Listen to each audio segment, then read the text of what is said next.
ntidushobora kuzotera imbere hari abariko barakwega abandi nabo bariko barasunika ibikunda muguzura muri ibihugu byacu ngo je ndi mugambwe ngutavuga rumwe na leta iyo leta yitse cyarico gusa kugira wonone naho muzonjana muramuvyumva avuga nti ingene mbona abarundi nyifata yabo ahubwo barusha kwiyorobeka abayahudi bo kuri Yesu abo kuri Yesu bari boroshe gutwara ndabarafite ngaha aragutwengera akaguhezagira ureganye gwico kivagundu jewe nuno munsi ndemeza ko abarundi ari ubwoko bumwe ubu ufise ingene azobisigurira arazoza yicare asigurira ingene mu Burundi hari ubwoko bubiri none mbwira ingene uburongozi bw'igihugu bwotegura kwica gusesa amaraso Imana ikagoma yinumiye uca wimvira uti none vyavuye he gushika indongozi zitegura kusesa amaraso je ndazi yuko hari abakadre agenda afise liste y'amatelefone y'ababaza mu telefone mbere kwatangura akazi ivyo ndazi ko bariho hanyuma barahejeje gutelefona ivyo bitwaye isaha yashitse kazi saa 2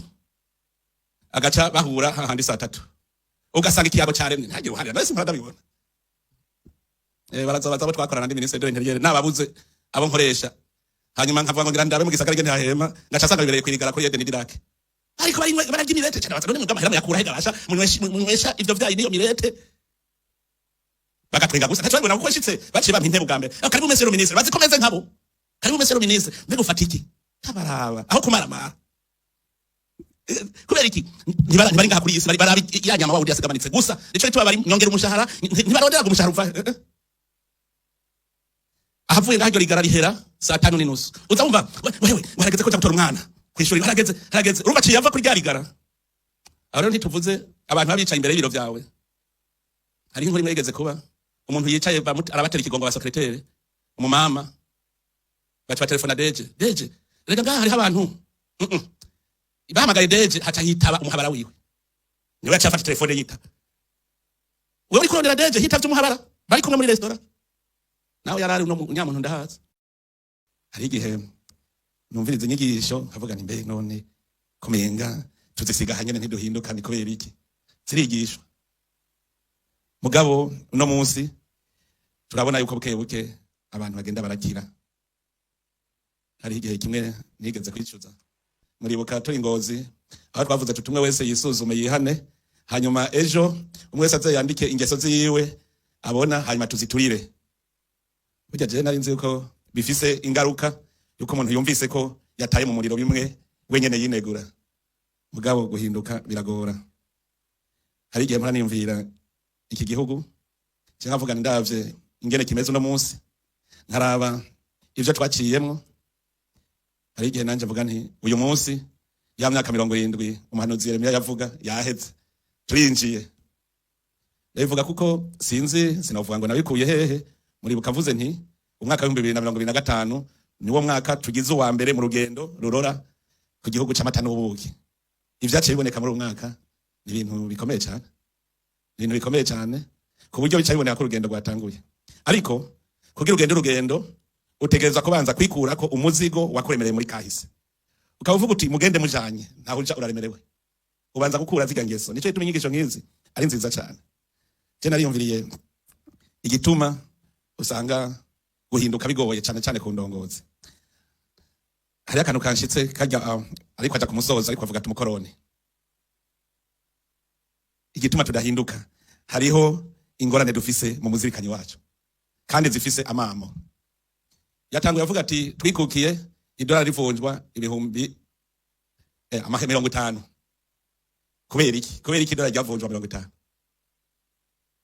kubera iki ico no guciga neza nigiki twashora hanze twarazanye amadolari aza kugira agaciro hera mahera yose dusavye amadolari kijya gihe yose icara kwijana yava nibo bayaduha mugabo nasanze ubutare bwacu nabwo bari babumaze no kuvuga baduha mu vyacu akamanyu ku vyacu kuko muravye nko mu Kirundo hamwe murehe imetero zirenga 300 za tinere umugabo acamwe ahagaze ukaraba ingene ireha ukaraba ubutare bakuyeyo uteye ubwoba haruguru honye na mwisare uravye winjiye ushitse ku metero zishika 30 haramayira ibindi binogo ayandi mabarabara iribandanyuko irigenduko nirimanuka mu kuzimu uravye neza bakurikira ubutare bungana nk'ijana kwijana ukaraba iyo cuivre na cobalt yavuye hajya honye ngaca ndaba imakebuko nyene twasanze naho nyene tinere irenze metero 150 saho gusa hose na tererare hajya imayuyu twasanze abazungu barayimba muze murabe. Icyagiye rero kunyereka neza ingorane nuko bari babizi ko dutunze mugabo tukaja kubasega bakavuga bati muzobeshwaho n'imfashanyo tubahaye ntibaturya karati naho musega mwebwe burya mwicaye kugahira abahajya muga mwishuri ruca twiga ngo losusore burunde et extrêmement pauvre. Sivyo twize. Je niko ndabiraba rero ndabona ko hariho umutego agatego naho twabago twikukiye kagumye gateze. Hariho iyo ndiko ndiga imvo n'imvano kuko ndaraba inyifato y'abantu bamwe bamwe. Umwe wese ari gihe ncanda mukurikira muri kahise kiwe ingene yakuze ingene ameze. Hari umuntu yigeze kwerekana muri ubuhinga ngurukana bumenyi mu marezo sociaux yerekana imbwa yashize ko inkoni yayiboheye ko amanika inyama imbere yayo gutya. Imbwa iriruka igiye kurondera iyo nyama gusa kandi tarwishikire. Candaba umuntu atagira umutima, umuntu afise umutima muke. Umwina umunoho ntashaka kugira umutima wo kurondera. Aguma yiruka araba ivyo acari ubwo nyene. Ndabiravye ndabona neza ko umukoroni yamanitse iyo nyama ngaha. Twese dushaka tuba tuyiraba gusa, ntitwigira turaba hasi ngo tugire twoko. Tuba tubona nyama imanitse gusa. Kubera iki? None ko ivyo bisanga mubize. Mubize kubera iki? Biri mubize kurusha batize. Tuza turi suzuma twebwe nyene turaba.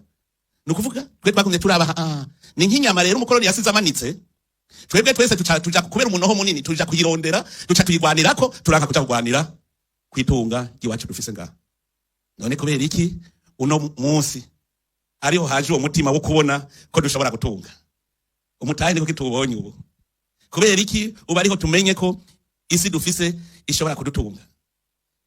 Uri kuraduga aharuguru mu mugamba. Harangiye kuduga ubu. Hari n'igihe ncayo kugira gusa nirabire. Nta kintu gishajije nko kubona imirima ku misozi. Kare ryari ishinge tutarya gushikaho ndibuka komine mu kike ya kera. Bariko baravuga ngo tworima ngo inka zacu zoca ziburaho zirisha. Nkarondera vitamine iri mu ishinge ishobora kugaburira inka kayibura. Izo nka wasaga afise 20 zikamwa mu gatama litiro 5 ashobora gukama. Ishinge ryari ifise vitamine iyi ushikaho nabaje ni mumbwire ishinge ico ribaze kugira ngo kumbe ko twese tworiziganya. Mugagenda urabona munsi usanga hari biraya, usanga hari bigori, usanga hari ingano, usanga hari ubwishaza bijya ntiberega nuze namashuka kubera iki tubibonye ubu tutabibonye kiyagi niki ajeje kwigisha ese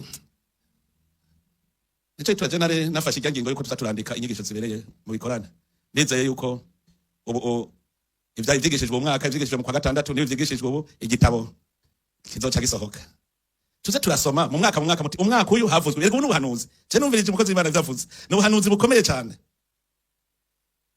Yeremiya arababwira ati ntimuzokwa muri ayo magume ntimuzoyamamwo mugabo banza mu wunwe mugi imyaka 70 iheze muzokira. Umuhanuzi Danieli ariko arasenga yaruhishijwe nubwo buhungiro niwe yatevye Imana arabigara kwibira kabanga iti burya rero aribuka yuko yasubiye mu vyanditswe ati bari barabivuze imyaka 70 iheze ko zoca tuki acasenga avuga ati Mana rero hageze ya myaka 70 yageze none ubu rero dukure muri bwahuja. Ndanubwo nimwosanga tweho aya magume twagiyemwo site twayikwegeye twananiwe niki kugira ngo tubone natwe twoshobora kubona tuti ya myaka Imana yari yaduhanye yaraheze kuko jewe ico kintu ngoma ndakivuga ntibishoboka ko twari kuja mu magume nkajya atagiye hano turimo abavukanye. Jewe nuno munsi ndemeza ko abarundi ari ubwoko bumwe ubu ufise ingene azobisigurira arazoza yicare asigurira ingene mu Burundi hari ubwoko bubiri caye butatu ngaje vyaranani uvuze ko habaye amacakubiri ashobora kuzana mu mavukana bene Israeli nyene ntibari 12 Yozefu ntibamu hajya baramwisha Imana niyo yakinze none ntibacanyemo kandi bavukana gucana ngo sico cerekana ko mu Burundi hari amoko. Ari maze iminsi usoma cyane muri Bibiliya ndondera ku bintu bijanye n'umuryango wa bene Israeli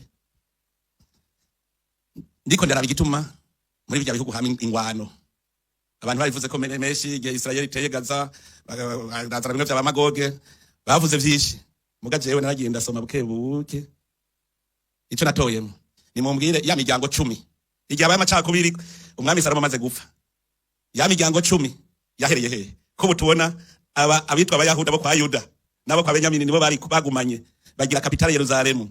Ijya miryango 10 bagenda muri no bagira kapitale Samaria. None ijya miryango 10 iri he ko tuguma twumva ko kwa Yuda gusa biciyemo kabiri none baciye ubwoko bubiri heka ntibaciye ubwoko bubiri bagumye ari ubwoko bumwe bw'abariciye mu bice ibiri ahubwo je nico gituma nkunda kuvukanisha Burundi na Israeli kuko vyinshi byabashikiye natwe byaradushikiye. Niho rero jewe ijambo ry'Imana rica rinyura cyane, kuko sanga ivyabashikiye byadushikiye natwe iryo jambo ry'Imana riraturabijana kwijana. Muramuvyumva avuga nti ingene mbona abarundi nyifata yabo ahubwo barusha kwiyorobeka abayahudi bo kuri Yesu. Abo kuri Yesu bari boroshe gutwara ndabarafite. Ngaha aragutwengera akaguhezagira ureganye gwico kivagundu. Ahubwo none biriko biragabanuka. Yesu aragenda kigisha hakaba haja abafarisayo kumviriza gusa kumufatira hehe bakitwa ko bari mu bumviriza baje kumviriza muga bataje kumviriza baje kumviriza akajambo bamufatira ko gusa bagaca bataha bagacagira indi nama bati mwumvise yavuze iki zamurandika. No ngaha mu Burundi hariho incabwenge zitonda zije kumviriza gusa aho bafatira umuntu andabesha. Iyo baje kumviriza babahinduka, iyo baba aha twese turi ngaha twaje kumviriza tubaduhinduka. Mugabo none ko tudahinduka twatura abafarisayo none mwumva ijambo ry'Imana ritari turabatweho niba rituraba. Ariko je ndavuga nti twebwe twari kwegera amahano hari akantu mugasomye kandi cyabwenge twaca rutekereza tige turasoma soma igihe Imana yahezagira Nowa yaravuze neza yuko amaraso y'umuntu izoyishuza, amaraso izoyishuza kuko umuntu yaremwe mu ishusho y'Imana. Iyo wishe umuntu wawishe Imana ko ari muri wewe. Abantu birabagora kumva yuko umuntu ari mu Imana mugaje biranyorohera kumva. Namba muzi yuko muzora mukanya mu ntoki n'Imana gutya urarindira uzobura. Je maze kubona ingene Imana yaremye umuntu ijya processes ngira banzira bumba ihingura umuntu byanditse ngo ihingura umuntu muri Bibiliya ya Katolika ngo ihingura umuntu mu gataka ngo hanyuma imuhuhiramwe impemu z'ubuzima aca mu muntu muzima. Impemu zavuye ku Mana. None se uyu muntu w'ubwenge se uyu muntu adapfa? Ico ntigitegera neza. None mbwira ingene uburongozi bw'igihugu bwotegura kwica gusesa amaraso Imana ikagoma yinumiye. Uca wimvira uti none vyavuye he gushika indongozi zitegura kusesa amaraso? Yavuze ko yabajije umuntu nanje mperuka ntameze mesha arahera igihe amatora yaraheze nagiye hari imwaro amabanyere ku Mutama yagende na kwa gasore wo mu Porona aca ntera inkuru ati je burya hageze bijya bya mitingi ati nari mfise ihema ati ndabura bafasha kuryubaka ati nzabona imbonera kure zije kufasha kuryubaka ati hanyuma abasore defrede nabo bafise mitingi ati none ndabashitiza rya hema. Mutama agenda na kwa gasore ariko aranezerwa ninge nabona ibintu uno munsi byahindutse. Hama ndamubaza none ga Mutama hari habuze iki kugira Burundi bumere nkuko buri uno munsi? Ni naho beshi babugaya aho bugeze uno munsi. Hari habuze iki basi ni buri bumere nkuko bumeze uno munsi? Ati bari yumvira nta rezo nema yacavuga ko hari habuze ababikora. Urumva hari habuze ababikora. None nkubu uzobaza mu myaka 10 iti kubera iki Burundi atari cyo giteye imbere? Yarabonye mu masanamu aba bakenyezi nabo bagabo bari ngaha bangana uko ntidushika n'igice kimwe kwijana mu ncambwegeze muri Burundi. Ni yatubaza ati kubera iki Burundi budateye imbere mu myaka 10 tuzomwishura iki? Yabonye amasanamu tuzomwishura iki? Nimwe makiyumvira umwe wese ntabuzi gisatarongowe n'urongo y'ishengero azobaza ati kubera iki muri ishengero ryacu dukenye tuzokwishura iki? Rero nico cigwa kuko imisi yose byose bihera ku mutima w'indongozi. Naho twogira guta Abarundi bashake babakozi ijana kwijana atandongozi zihari ni debandade kubera iki?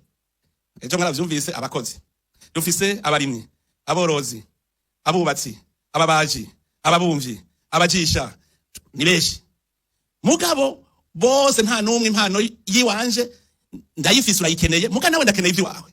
None ni ndazokungira ubumwe ko umuntu akura yikunda kugira ngo byose bikunde ni ndongozi.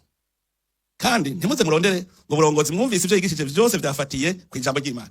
Uburongozi bukomeye buva ku ijambo ry'Imana. Uravye narakan ako namafatira ko ubwa mbere ngitangura amabanga y'umukuru w'igihugu nagiye kwiga nti none umukuru w'igihugu nk'umukuru w'igihugu nzokora iki? Natse kumera nka Rehobowamu umuhungu wa Salomo yagiye kubaza abene gihugu ati no bakorera iki kugira ngo muramigwe tubane neza? Bati dukure ko umutwaro so wawe yadushizeko. Aranka kuvyemera abacha kubaza bakurambere baravuga bati nivyo bakure ko umutwaro niho uzobatwara bagatwara ikagenda neza. Acaragaye bakurambere acagenda mu runganwe rwiwe bimwe yavuga rero ya misore acagenda mu runganwe ati bambwiye ngo nabakure ko umutwaro ate abo gende babwire neza ubishure uti data yari yabashize ko umutwaro je nzogwiza inshuro 5 uti